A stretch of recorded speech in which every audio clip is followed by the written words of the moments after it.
ব্যাংকের নিশ্চিত ও নিরাপদ চাকরি ছেড়ে ক্যামেরা হাতে নেমে পড়েছেন মাঠে ঘাটে। প্রাণ প্রকৃতি আর উদ্ভিদ নিয়ে তৈরি করছেন কন্টেন্ট, আর তাতেই সামাজিক যোগাযোগ মাধ্যমে কোটি মানুষের ভালোবাসা কুড়িয়েছেন ঝিনাইদহের জুয়েল রানা।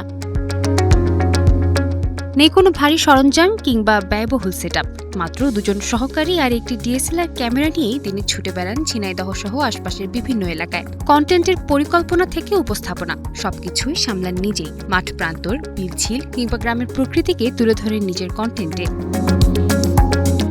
একসময় ব্যাংকের চাকরি করলেও এখন তার পুরো সময় জুড়েই কন্টেন্ট ক্রিয়েশন। সম্প্রতি কন্টেন্ট নির্মাণে অবদানের জন্য অর্জন করেছেন বাইফা পুরস্কার, পাশাপাশি পেয়েছেন প্রধানমন্ত্রীর সাক্ষাতের সুযোগও। তবে নানা সীমাবদ্ধতা ও কিছু বিড়ম্বনার কারণে আগের মতোই ধারাবাহিকভাবে কন্টেন্ট তৈরি করতে পারছেন না বলে জানান তিনি। যার জন্য পরিচিতি, সেই কন্টেন্টই কিন্তু করতে পারছে না।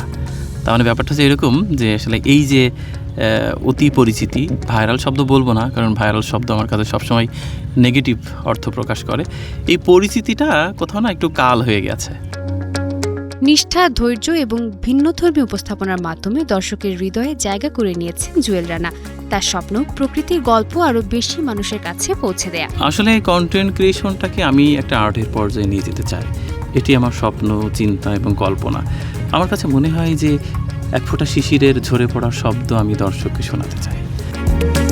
প্রকৃতিকে ভালোবেসে শুরু তারই পথ চলা আজ হয়ে উঠেছে হাজারো তরুণের অনুপ্রেরণা। আর সেই যাত্রা চলছে এখনো নতুন স্বপ্ন আর নতুন গল্প নিয়ে।